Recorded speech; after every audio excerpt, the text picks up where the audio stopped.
Here we go. All right. Well, good afternoon, everyone. I'm Caitlin Sander-Kappas from the School for Global Inclusion and Social Development, and I am happy to be here today with members of our faculty and students to talk about the Boston Human Rights City Initiative. And thanks to everybody online who's also here to participate today. I hope it'll be a great conversation, and we want to make it interactive. So we are going to take questions as we go along. So please feel free to type questions into the chat box as they come up for you, and we'll be checking that periodically. And if I can just remind everybody as we're going along to please keep your speaker muted if you're not speaking to avoid any kind of annoying feedback, that would be lovely. So thanks so much. And I just want to get started by asking everybody that I'm in the room here today with to introduce themselves. So I'm going to hand it over to Matt on the left. Sure. My name is Matt Annunziato, and I am a master's student here at the School for Global Inclusion and Social Development. I study human rights, mostly economic and social rights, and I work on the Boston Human Rights City Initiative. My name is Elena, and I'm a third-year PhD student at the School for Global Inclusion and Social Development. And the area of human rights that I'm really passionate about is employment rights and rights of youth. My name is Cindy Weeks, and I'm an assistant professor in the School for Global Inclusion and Social Development, and I work on women's rights in Indigenous communities in South Africa, and am constantly concerned with rights around culture as well as social and economic rights. Hi, my name is Costas Kuchibas. I'm a PhD candidate in the School for Global Inclusion and Social Development, and my work is on socio-economic, social and cultural rights, but more particularly, I focus on the right to sport and activity as related to health in both volatile and stable communities. Hi, and my name is Jillian McNaughton. I'm an assistant professor here at the school. My focus in human rights is on economic and social rights, like many people here. And I work particularly on the right to health and the right to universal health care in the United States. I've also worked on the right to decent work and the right to human rights education. Hi, everybody. This is Anya Weber. I'm on the marketing and communications team here at the School for Global Inclusion and Social Development, and I'm going to be co-moderating with Caitlin today. All right. Thank you, everyone, and thank you, Anya.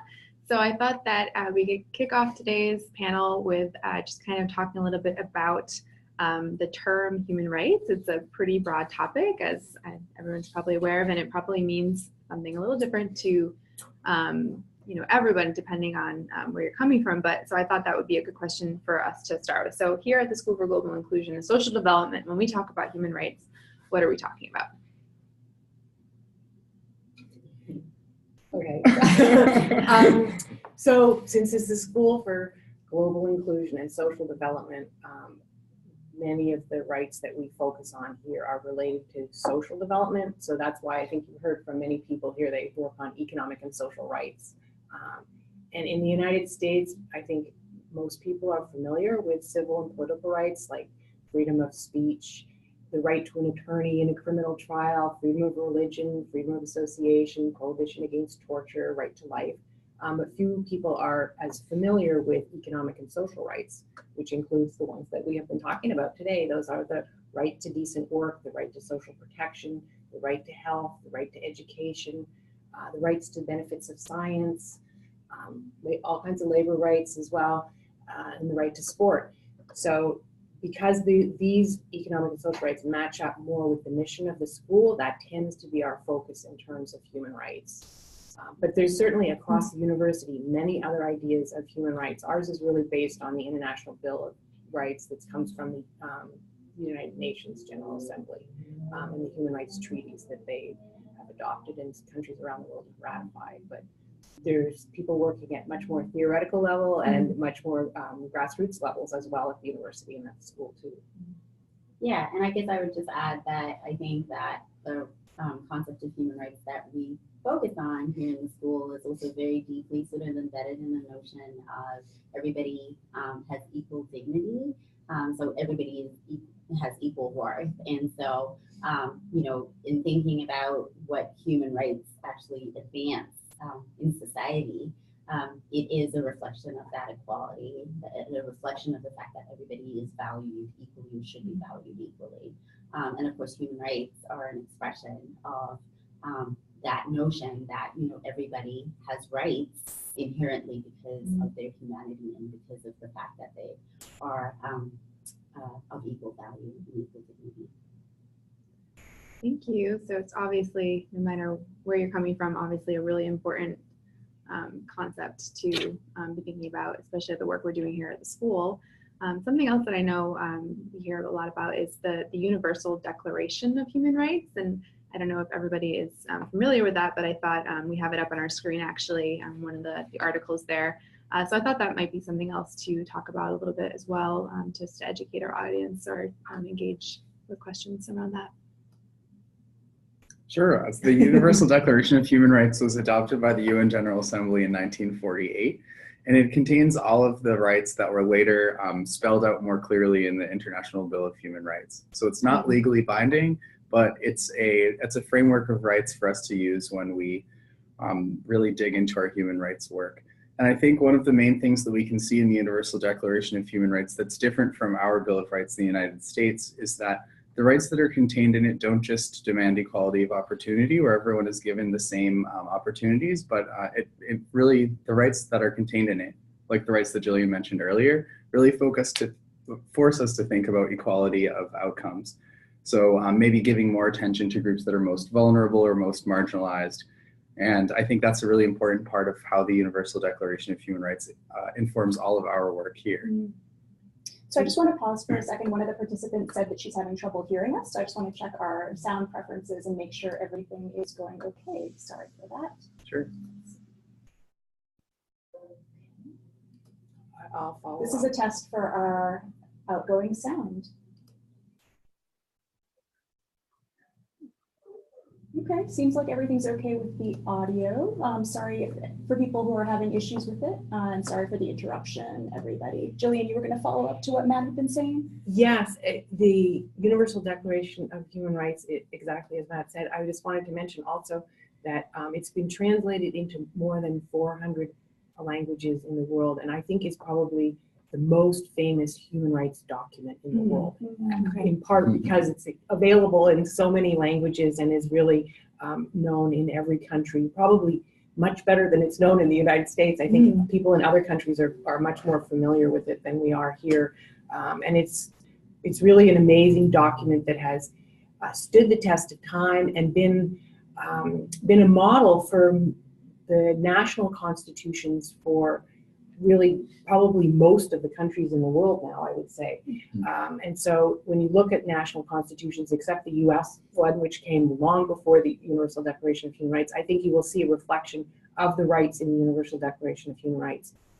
And so, for example, I mean, the US Constitution is over 200 years old, but constitutions that have come out since 1948, which is most of them, national constitutions, you will see reflected in them the economic and social rights that we've been talking about here. And so more recent constitutions have this more holistic view of human rights and pay more attention to many of the issues that are really important to people living in poverty and haven't been stressed here in the United States, like decent work and healthcare.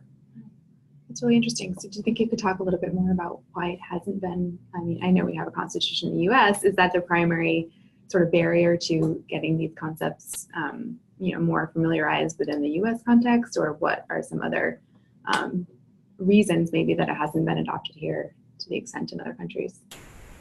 Well, our Constitution is quite old, and so when it was written, this wasn't a model for it, and it was based on much more of a liberal framework than this more holistic human rights framework. I think there was a possibility at some point, probably back in the 40s, when it looked like there was going to be at least a proposal for a second Bill of Rights that would include these rights, but that never came to happen, and we seem to be heading in a completely different direction at this point. So, but the Universal Declaration of Human Rights is also, I mean, it's, as Matt mentioned, it's not law. It's primarily an educational tool.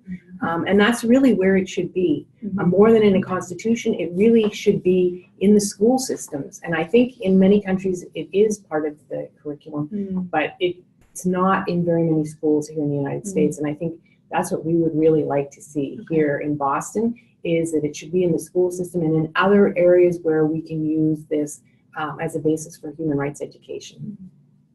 I think it's also important to add that a lot of people, when talking about rights, they're used to understanding it as legal rights. And there's a difference between legal rights and human rights, because as Joanne has mentioned, the Declaration of Human Rights is not legally binding, but human rights and natural rights is something that we're born with and something that we're entitled to just because we're humans.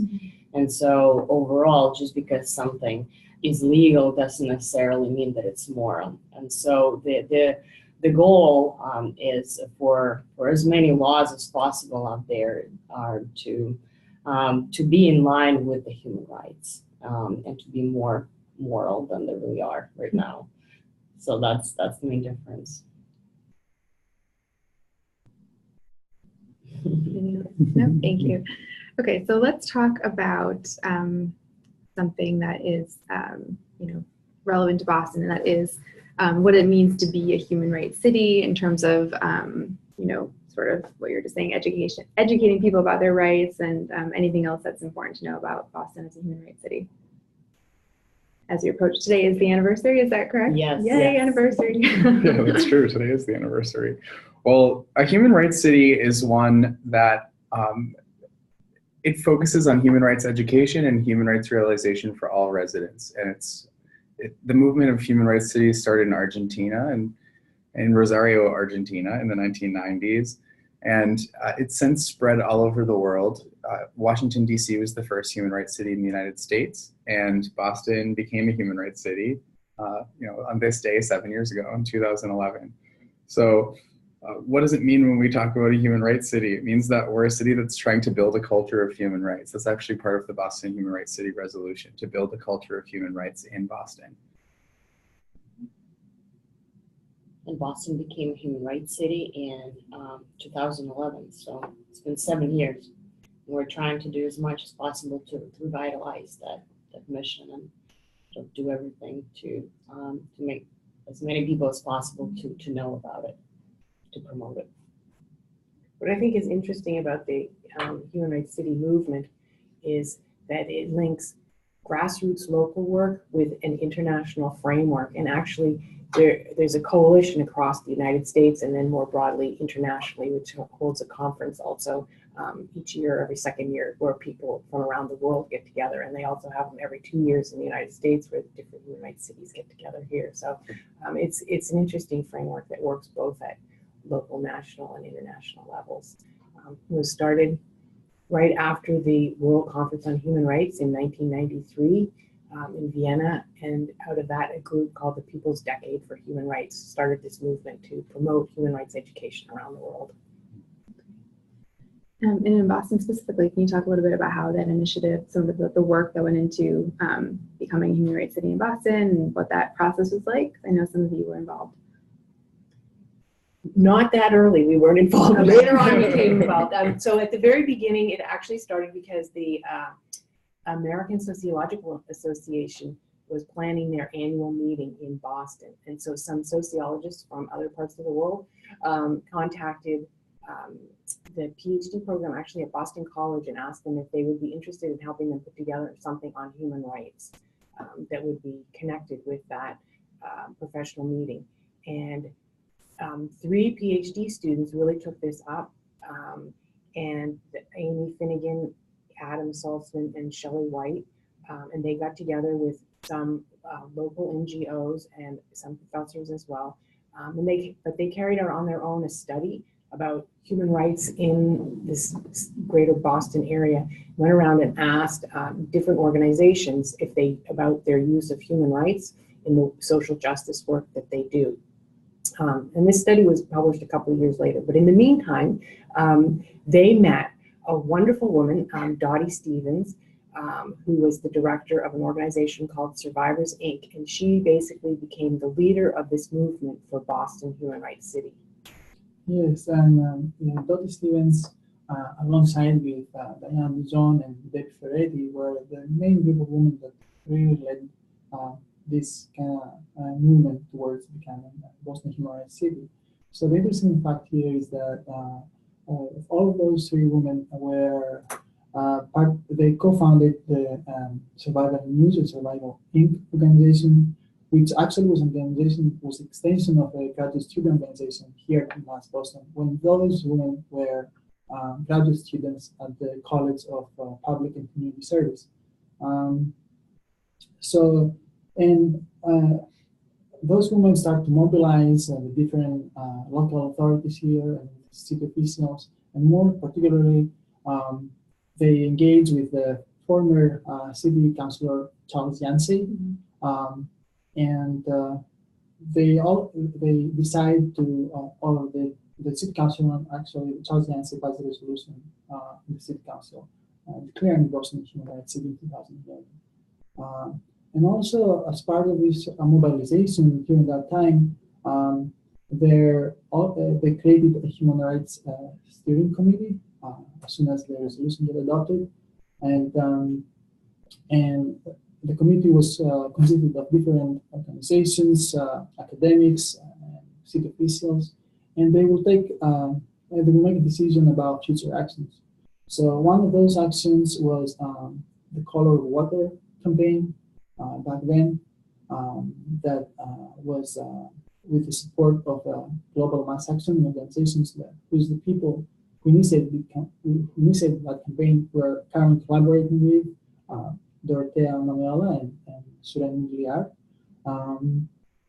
They actually brought awareness about the right to water and performed or conducted human rights hearings and testimonies in different locations in the city of Boston, such as Roxbury, Dorchester, East Boston, to testify about how cutoffs or water cutoffs happen more frequently in marginalized communities. So these are one of the projects that at that point the steering committee and the organization involved understood at the time and brought more awareness about issues of human rights. So,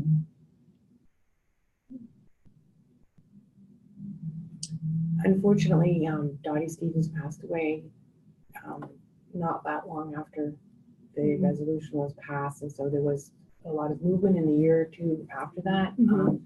But she was this tremendous leader, and it kind of slowly fizzled out, came to an end. And I came to UMass Boston in 2013, pretty soon after that, and being at the Public Research University in the city, I decided that, I didn't know that it was no longer really going on. And so I tried to find it because I thought this would be a really exciting project for our students to be working on. And I discovered that it was not really happening anymore. And so I actually talked to Costas about this would be a great project for this school to be working on. What do you think about that?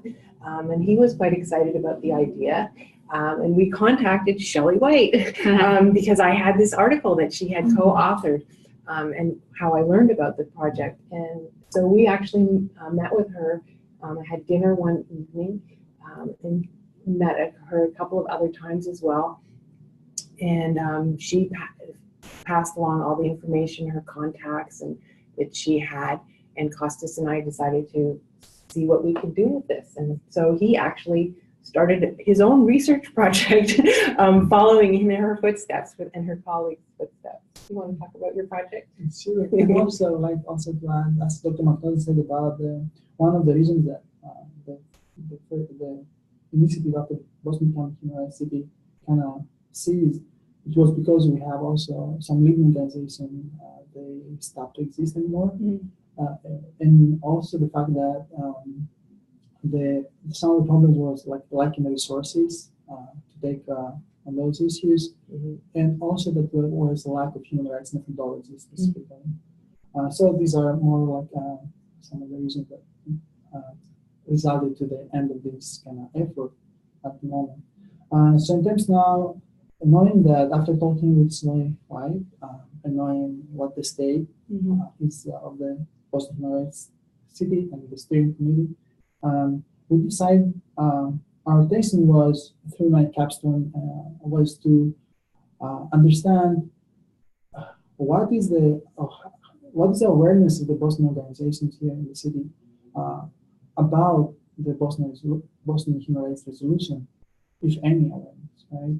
And again, if they use human rights frameworks.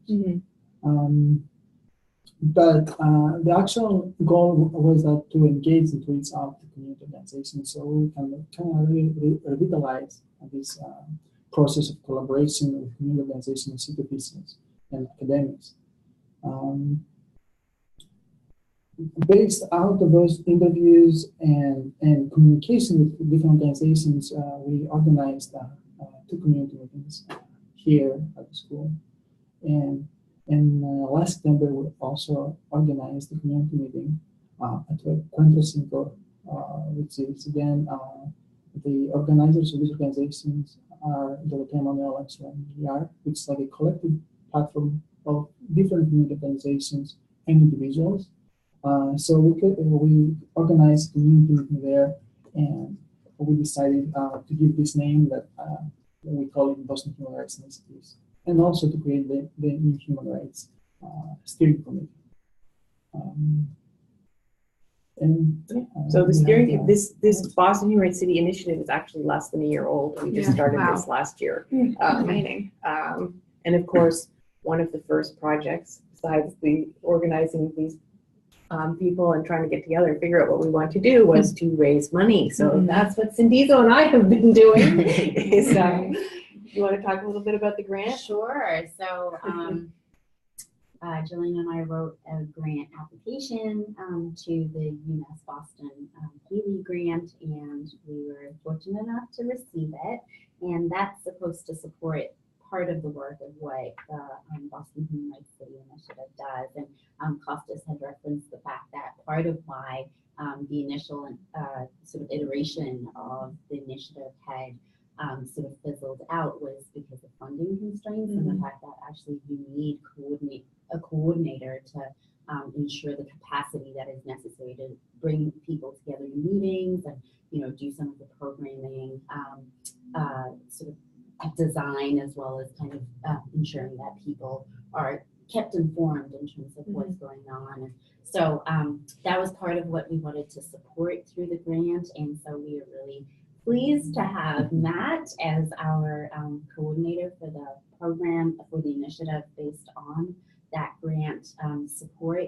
And so part of what Matt has done already is we'll sort of arrange some of those meetings and also help us in terms of raising more money, because actually more money is needed. So it's insufficient to just have that.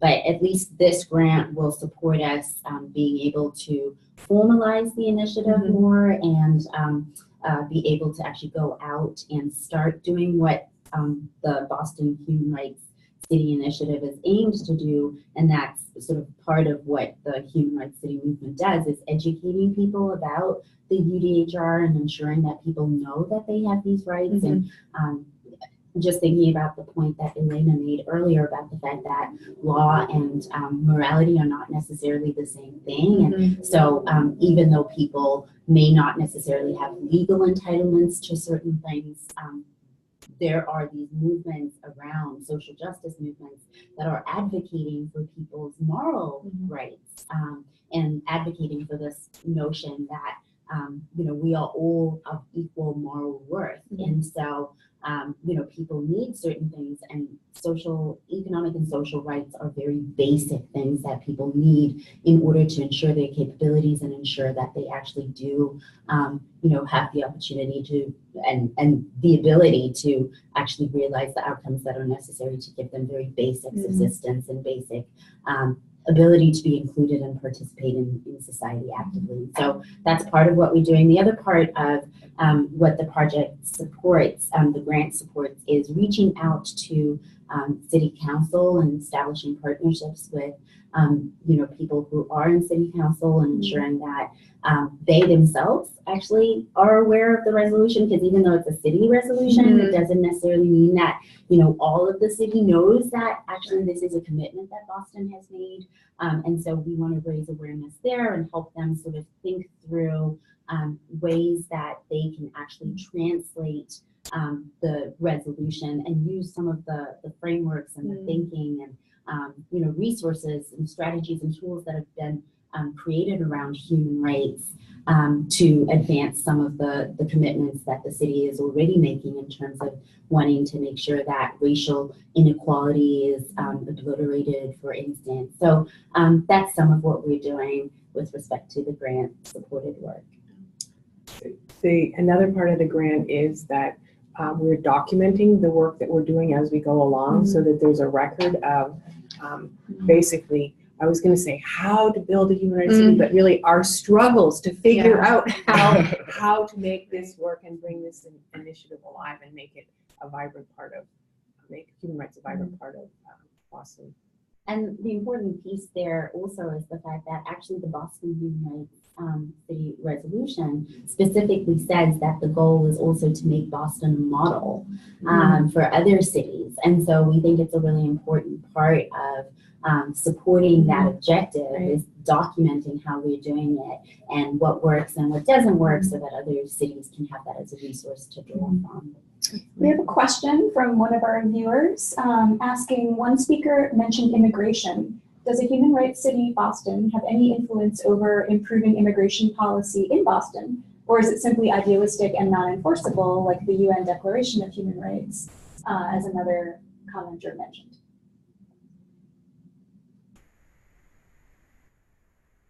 So, I mean, the goal of the Boston Human Rights City Initiative initially is to build this sort of collaboration that brings in all of the stakeholders and all of the partners who are working on social justice initiatives around the city. And so amongst those organizations are definitely going to be organizations that are working on immigration and ensuring justice around immigration.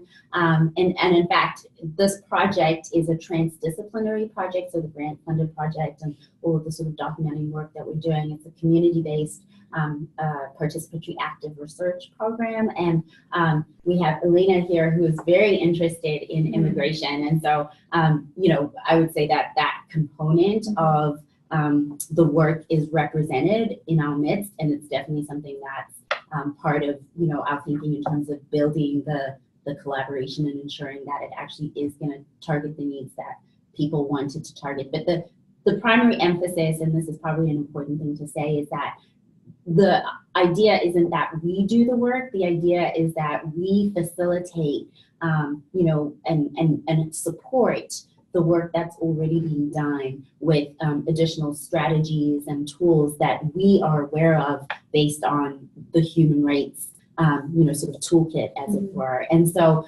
we would be coming into partnership with organizations that are working on immigration already and saying, what is available? What are you guys already doing? And here's what we have available that may be of use to you, but you tell us, how, you need support and that sort of thing. So I don't know if anybody else wants to jump in there. Absolutely. So the whole Human Rights Cities initiative came out of the global human rights movement. And the main idea is that each city knows best what their capabilities, needs, problems, concerns are. And so the mission of the initiative is to form a leadership that consists of activists, of citizens, of public figures, and all together we work towards perhaps formatting the policies that would implement the principles of human rights. And that won't happen in one day. Again, it's a collaborative effort, and each city knows what works best for it, because every city is unique. But definitely there's hope, and one of the biggest problems is inequality and immigration struggles, for sure. And it's one of the things that together with the citizens and activists we can try to handle. And again, like, this initiative is more of a facilitator role. So I think human rights have frequently been used by non-citizens, though, especially undocumented people, because they have perhaps less access to laws and certainly less labor protections, as an example. Yes. Elena knows about. And so they have actually used human rights frameworks frequently to build movements for their rights, because human rights apply to everyone, not just legal citizens in the country. So it's actually a very good framework in the context of immigration. Yeah, and this is the type of work that I actually do. I write about international students who are not really immigrants, but they're sort of residents. So they always find themselves in between the status, and their rights, legal rights, not human rights, legal rights are pretty limited when it comes to employment. And so it's very similar with migrant workers, with undocumented youth, and so on and so forth. So I'm using the human rights argument, saying that employment is a human right, and people are who are capable of working and who want to work, who need to work, should be able to do so. But unfortunately, the law is cruel, and it doesn't necessarily benefit all human beings without discrimination. So that's one of the things that a lot of people, a lot of activists are actually trying to argue for, and see what happens. So one of the participants said that there's still some issues with the volume, so I moved the microphone a bit. I hope that that's going to help, but please talk a little louder than you think you need to make sure everybody can hear. Thank you. Well, it's wonderful to hear about all the effort and work that's going on in the school and in the community. So thanks for sharing about that. And also, I love the idea that Boston is trying to be used as a model city to replicate. So that would actually be a great transition into talking about maybe some of the other cities in the United States or in the world for that matter that are also considered human rights cities. And thoughts you have on that in terms of how maybe collaboration can occur, or anything if it is going on in that sense. Sure, yeah. So as far as in the United States, there's several human rights cities here. Prominently, we have Washington, D.C. It was the first one in the United States in 2008. There's also Seattle, Washington, Pittsburgh, Pennsylvania. Pittsburgh and Washington have been two of the ones that have kind of integrated the human rights city most into policy decisions, and have done a lot of work with their steering committees. They've been very active in the local government and in the community. So, but there's also a lot of smaller cities that are human rights cities, like Eugene, Oregon. They've seen a lot of good results because there's a smaller community to kind of engage with there. There's more opportunities for direct connections. There's a couple cities in North Carolina. Chapel Hill, I believe, is one. Yep. So Jackson, Mississippi. Mountain View, California. Yeah. So we're seeing more and more human rights cities every day. And are they going through, sort of the same process that happened in Boston, or is it? Yeah, so there's a couple ways to approach it. I think there's kind of a bottom-up and a top-down strategy to making human rights cities. For example, in Boston, it was, as Kostas discussed, it was really a grassroots movement that brought this human rights cities framework to the attention of the city council. Whereas in other cities like Seattle, there wasn't really a grassroots movement for human rights city. It was something that the city council decided and kind of gave more power to the Human Rights Commission that already existed. So they kind of did it from that government first to let it go down strategy. So it's very interesting to see the different ways that this ends up happening. Sure. Yeah, in Eugene, it's been really the Commission on Human Rights that has really spearheaded the whole movement. So it's come from different places and works in different ways depending on, because each city is unique in the way it comes up. But it's also, they focus on specific issues. Like in Boston, as Kostas mentioned, worked on the Color of Water project because racial inequality is the primary issue here. In other cities, they've worked on other issues that have been the most important to them. So so really there's a lot of sharing of experiences, but each one is really very unique in how it's happened and in what it does, which is pretty amazing, really. And I think actually appropriate to the design, as Elena was talking about, right? The fact that the idea is that they respond to the needs of the particular context, and so those are going to be varied, right? And so I think that what we are seeing in terms of the diversity is exactly part of what's supposed to happen, because then you're not sort of transplanting something, you're actually generating something that's homegrown and is appropriate to that particular context. Right, that makes a lot of sense.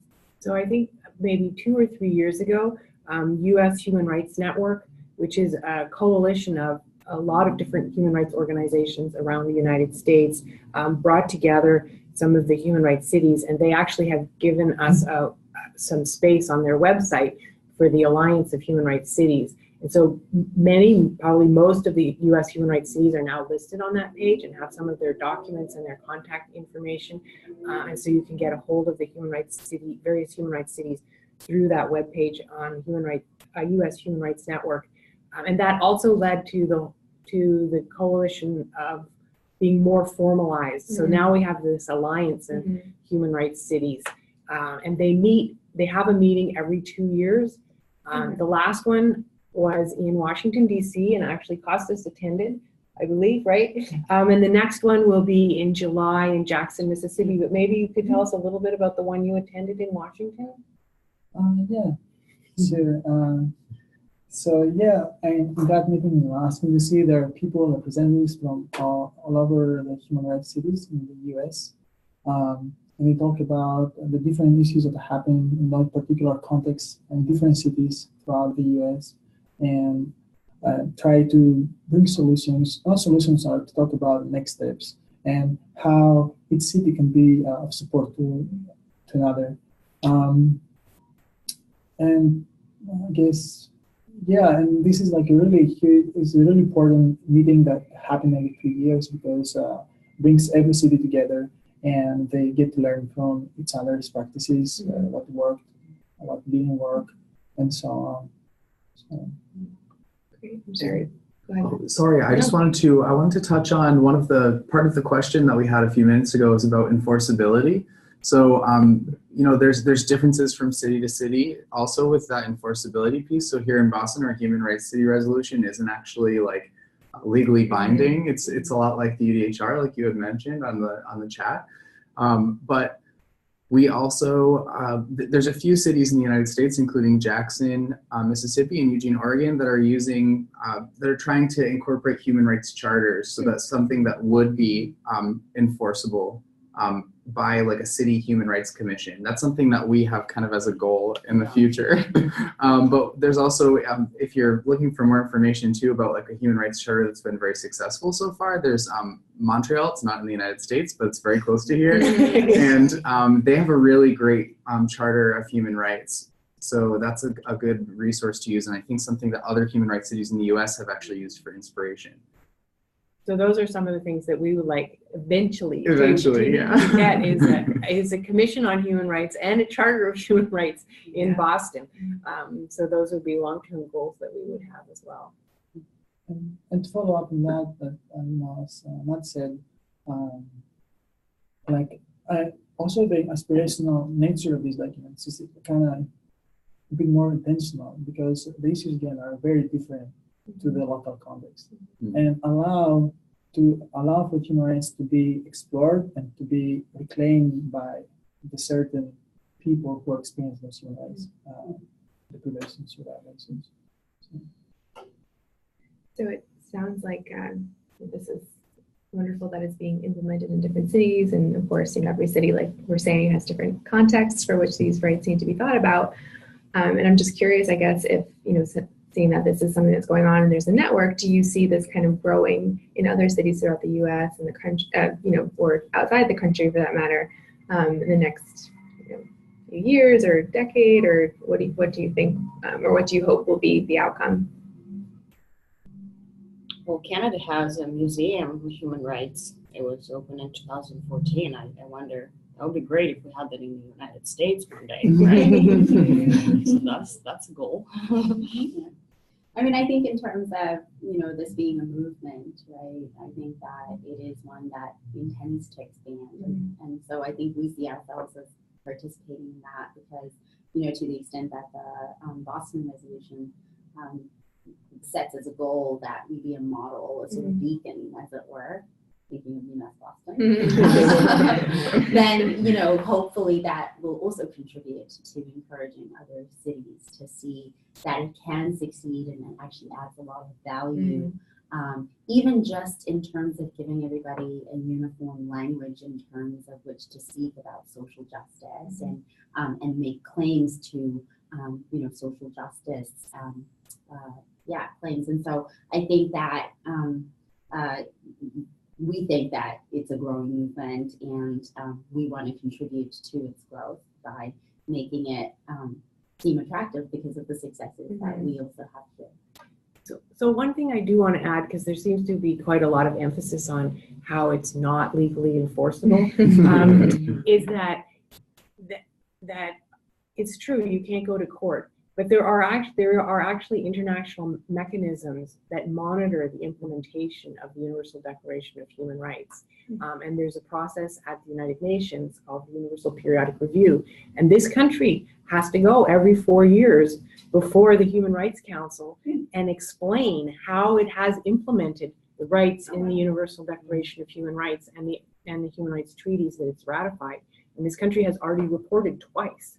And it's an opportunity for NGOs and the Boston Human Rights City Initiative to go before the Human Rights Council and say, these are the things that are not being done in this country, or these are the things that need to be done in this country or need to be done in the city of Boston. So there is that process, the Universal Periodic Review, and there are also, the Human Rights Council has also appointed UN special rapporteurs on various subjects, including the right to health, the right to housing, the right to water. And these are all really important issues in Boston as well as in other cities in the United States. And the UN special rapporteurs have been very responsive to demands of NGO groups in the United States to have actually come here and help them publicize their human rights violations that are happening here concerning housing, poverty, water, and so on in the past. So it may not be a legal system through the courts, but it has proved to be quite effective in gathering attention of media and as a result of that, politicians who have the power to make some changes.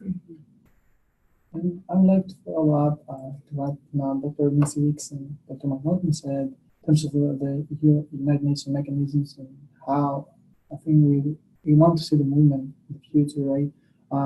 Like to integrate and to really utilize those protest mechanisms of the UN at the local level and to create more like people-centered policies. And here I will mention like two examples, or maybe one that really was a very important moment in the history of the city of Chicago a few years back. So they utilized the process that Dr. McNaughton mentioned and brought reparations to people of African American descent who were tortured by police department of Chicago. And that was a huge victory against systemic injustice in the city of Chicago. This is like an example using UN United Nations mechanism and bringing real change on the local level. So this is what, although again that was an issue of civil rights, not so much economic social rights. I think this is where we want to go with the movement. And that was again a mobilization of grassroots movements, the people who were tortured, academics, city officials. Yeah, I mean, the last thing that I'll say is just that there's been quite a bit of scholarship developing around the importance of cities and the fact that, you know, as migration patterns and sort of population shifts happen, cities are actually becoming in many ways the hub and actually really central to setting policy and protecting people's liberties or violating them, as the case may be. And so actually this fits very well into that trend, as it were, and especially in instances and in countries where there's sort of deadlock up at national level and you can't actually see progress, like the US, for instance, you know, hasn't been able to get approval to ratify, you know, a lot of, or sign or ratify a lot of conventions, international conventions. And so cities who may or may not be declaring themselves human rights cities are adopting those, right? Like actually making decisions to say, actually, we are going to, you know, approve or ratify, sort of pass laws that make CEDAW, that is the Convention on the Elimination of Forms of discrimination against women. Thank you.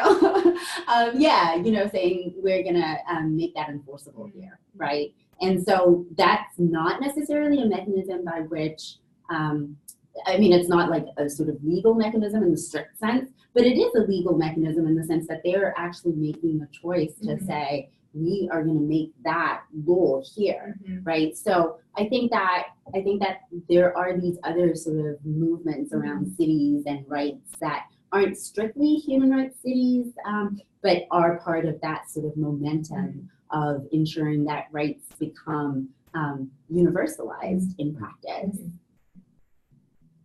Really exciting to hear about the way that can be mobilized beyond just the government. So I think I'm actually going to turn it over to Anya now. Anya's going to ask a few more questions. Sure, we're getting into our last 10 minutes or so, but there were a couple things I wanted to follow up on based on what you all have been saying.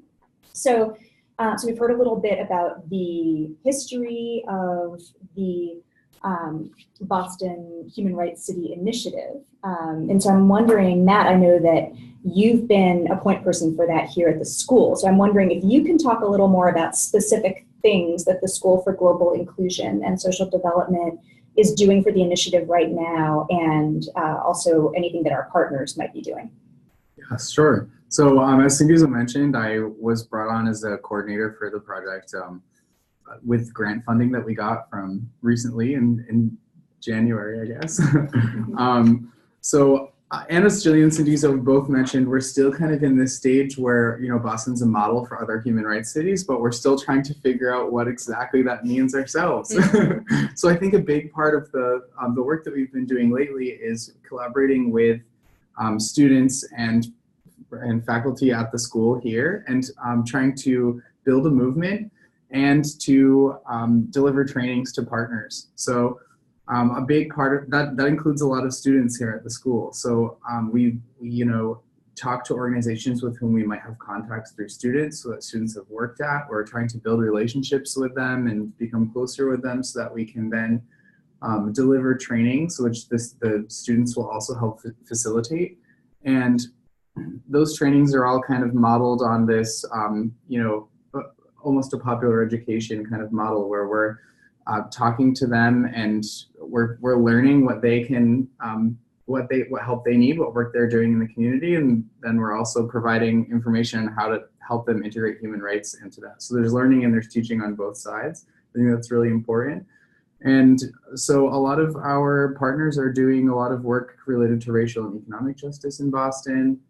And we're also trying to collaborate with a few city departments as well in that area.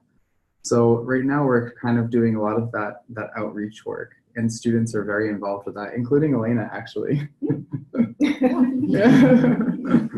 Excellent. In fact, maybe you could talk a little bit about the different social media that you've been setting up for the Boston Human Rights City Initiative.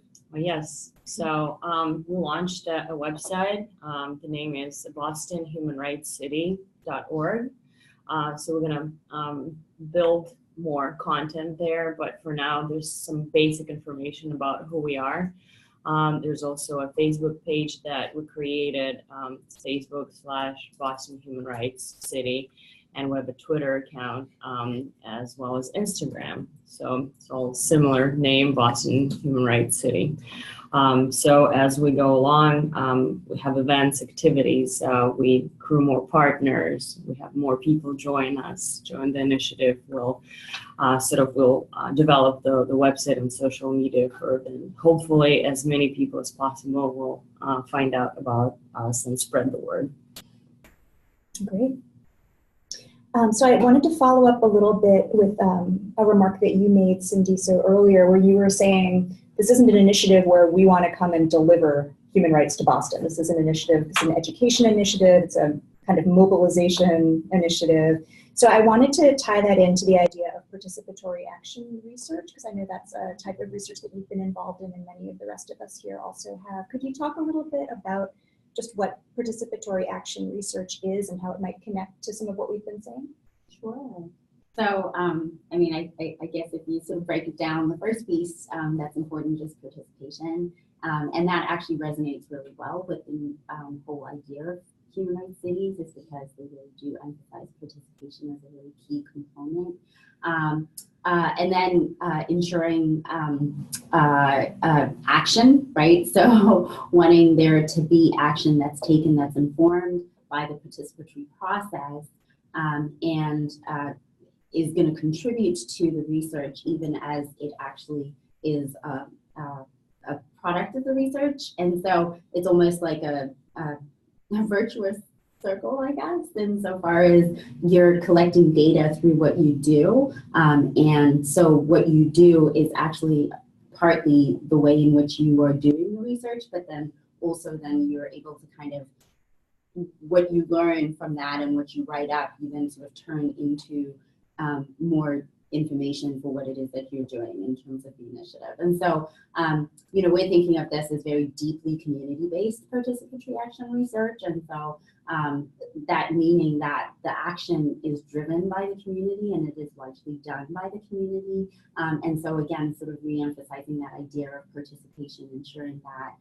we're not, you know, coming and telling people, you know, this is what you guys need, this is what, you know, human rights is going to give you, but rather sort of having it as a conversation where we invite people to learn about, you know, what is possible with human rights and what sort of resources are available, and then allow them to decide what is appropriate to the work that they're doing already, and recognizing, frankly, that, you know, community-based organizations who are most of our partners, but also the city, are really stretched. They already are trying to do a ton. And so we're not trying to say, you know, here are more things that you should be doing, but rather saying, what are you already doing? And here are resources and tools and strategies that may actually help you do that more effectively.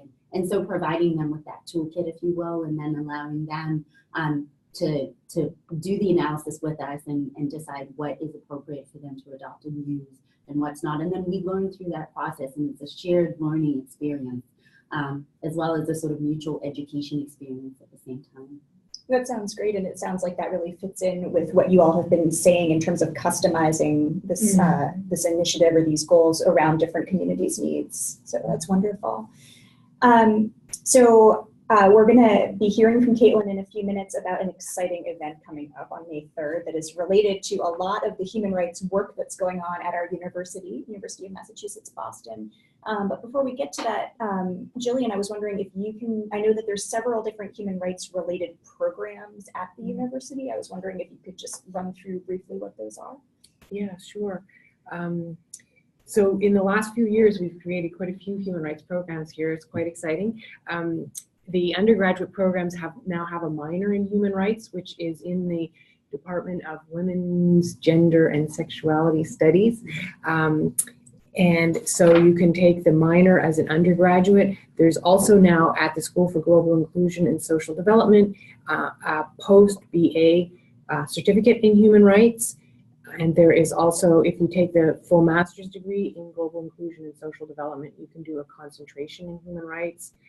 And we also have just recently been approved to offer an accelerated master's degree. So if you're in an undergraduate program at UMass Boston, you may be eligible to enter into a program which allows you to complete the master's in only 1 year after your BA, because you complete half of the program by selecting our human rights courses as your electives while you're an undergraduate. So you finish your 4 years of undergraduate work and 1 year of your master's all at the same time, and then you come over to the School for Global Inclusion and just finish 1 more year, and then you graduate with a master's in global inclusion and social development with a concentration in human rights.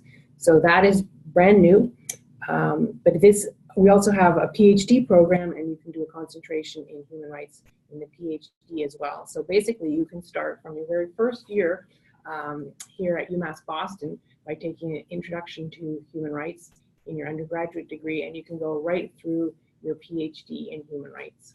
Wonderful. That's great.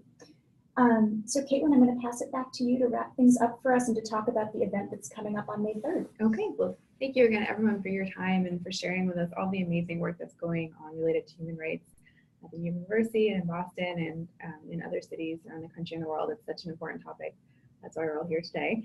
So hopefully we can have, maybe we can have an additional conversation, maybe, who knows, a year from now we can do this again to celebrate the anniversary and hear more about the progress.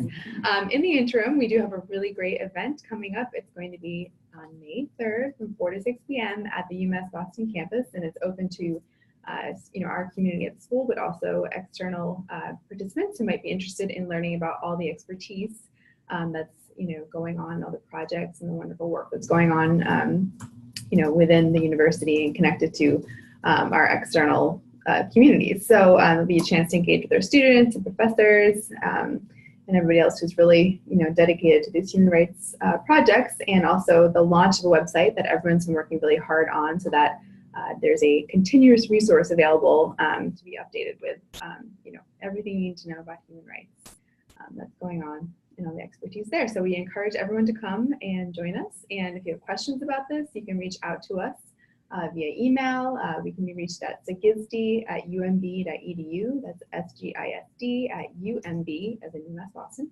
.edu. And we'd be more than happy to answer any questions further as well. So thanks again for your time. Thank you. Thank Thank you. you.